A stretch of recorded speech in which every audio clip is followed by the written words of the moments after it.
Hi, Will here with Kronik TV with Deantoni Parks.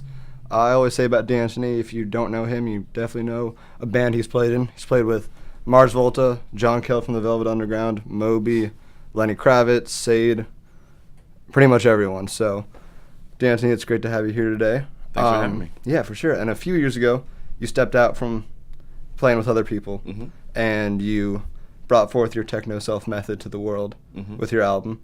I was wondering if you could explain the actual method and then a little bit about the philosophy behind it. Oh, sure. The method behind Techno Self just came from kind of a point of being tired of going to see acts that would belittle me and prepare a set for me, and where I just wanted to hear them in real time doing something. So that's where it started, and I wanted to blend acoustical drumming with the amazing palette of the samples together in real time and let that be the art. Yeah, and so for those that don't know, his left hand has a drumstick in it, and he will play better with one hand than I think most drummers can with two. And with his right hand, he's triggering samples. And on the album, it's awesome, obviously, but in a live setting, it's unbelievable to watch. And so when you're getting ready to play a set in that method, is it pretty much in live time that you're figuring it out, or do you have everything beforehand with the samples and your set list sort of all configured?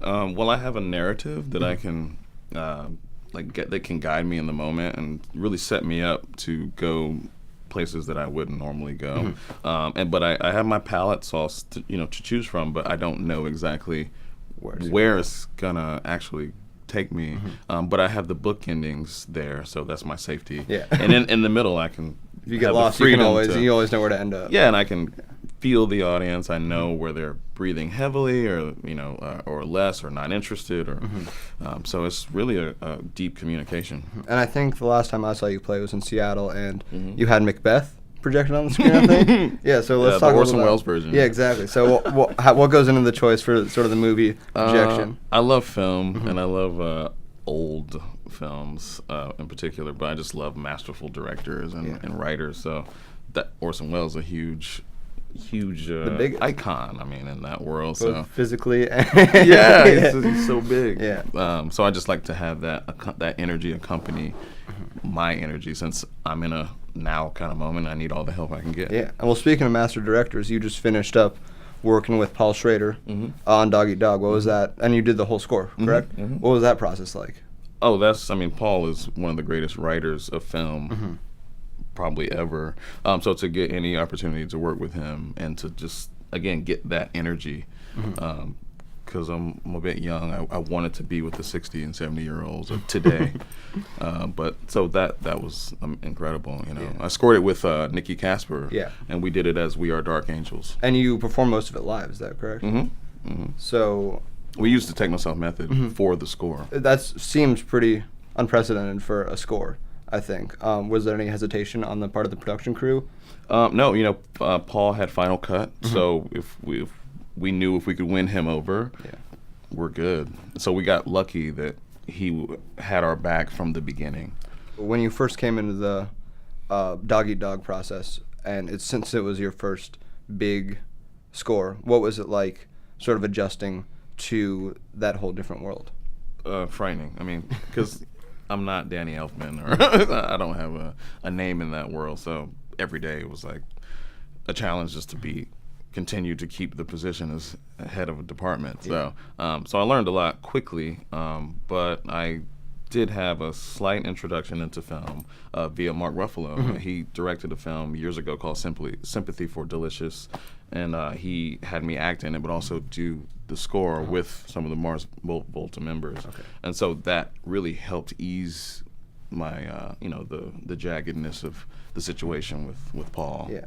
And then Mars Volta, how'd you get set up with them? Because they go through drummers like crazy. And it's some of the best drummers in the world. Thomas Pridgeon, John Theodore. Yeah. That's an amazing lineage of drummers there. So what was your introduction to them? Oh, well, I had my own band called Kudu in New York at the time, and I think they found me via the internet, or I think their bass player, Juan Alderate, played on a John Cale record and heard me, or something in there.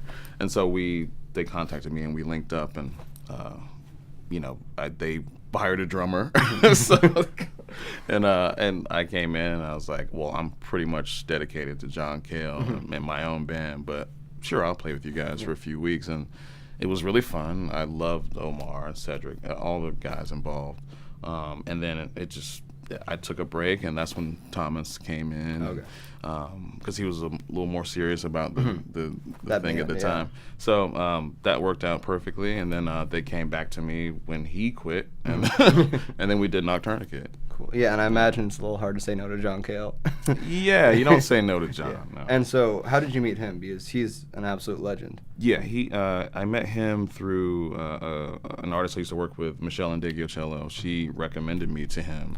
He asked her, because he's a fan of her work, and he's like, listen, I need a drummer that knows computers, knows, sequencing, and can mock computers and do all those things. She was like, there's only one name. And so she gave him my name, and that was it. And so John Cale, Velvet Underground, for those that may not know. And he, when someone approaches you and is a fan of your work of that stature, it's kind of got to validate everything you work for, right? Everything. I mean, that's my calling card. I mean, I wore that like a Nobel Peace Prize or something, And you still play with him? Yeah. I mean, it's funny because he just turned 75 this year. And he's still going. And he's doing 2 big Velvet Underground kind of just like celebration shows. Are you playing on those? That's, I mean, did you grow up listening to the Velvet Underground? No. I got on to them later. Okay. Because I started out in country and blues and funk worlds, and then later got into classical and Fluxus Archives and all those things. John introduced me to a lot of those things. And so being able to insert yourself into history, I think, is a big thrust of what your project is. You do a lot of remix albums. And what's the idea behind those, and maybe some of the projects you're working on right now? All right. So as We Are Dark Angels, the composition duo, I mean, we started doing these remixes just to connect with the artists that we really wanted to work with, that most of them obviously were not here anymore. So through technology, though, I can have be a part of the a remix of a Billy Joel piece, or like a David Bowie piece, or Elvis, or Jerry Garcia, or Stevie Nicks. Some of these people are living, but you get what I'm saying. These are all the people that I kind of gravitate towards, and so it was an excuse to sharpen arrangement ideas and make things better. And then people started using those works for real projects, like in Doggy Dog. We use a Porter Wagner piece that Paul Schrader wanted us to remix for the end credits. Who asked you? What director asked you to do that? He's amazing. Yeah, and so all those skills came into to and play. that's sort of your influence on him. Even it's like, who else can do that? It's crazy. And so you're also working at Georgia Tech now on some technology projects. And and you also are doing some 3D work. What are the ideas behind those? Just to take the just evolving the live experience, the performance experience. I mean, I want to do holographic works. I'm talking to an artist right now from Denmark. We're trying to get a artist residency in San Francisco at a Unity 3D. Oh, wow. And that's an amazing platform. So to try to get that going, Techno Self and holograms, and also the virtual reality stuff. I'm working with Elias Paulson from New School. Okay. And so, I'm so interested in all these things. And so you constantly having your hands in so many different baskets. You have your solo stuff. You're playing with tons of bands. You're doing all this virtual reality and 3D development. How do you balance all of it? It's all one thing. I mean, essentially, there is no balance. Like if I admitted to a balance, I probably wouldn't be able to just don't think about it. Just do all of it. It would tire me out. Yeah. And so what's next for you? What's next is more of all the above, more films, more, more working with artists, more solo records, but also the unknown, which is what I'm most excited about. Yeah. And then lastly, with the Techno Self method, at least from an outsider's perspective, it seems like it maybe limit how far you can go, just because once you hammer down the method, there's only so far you can take it. How do you keep it fresh, and how do you keep on evolving it? Yeah, it's limitless. I see it as very infinite. I mean, because the combinations of things you can do with a hand on a keyboard and a hand on a stick is kind of it's it's kind of endless, you know. So it's just when I get bored with it, that's when it's gonna be done. That's why I want to get as much work out as I can before you get bored. While I'm into it. Yeah, because, definitely. Yeah, the chips get stale for me quickly after I open the bag. You know? Well, it was such a pleasure talking to you today. Real excited about everything you've done, everything you're continuing to do, and it's an absolute pleasure. My pleasure, Will. Yeah, Thanks for having me. Yeah, have a good one. Cheers.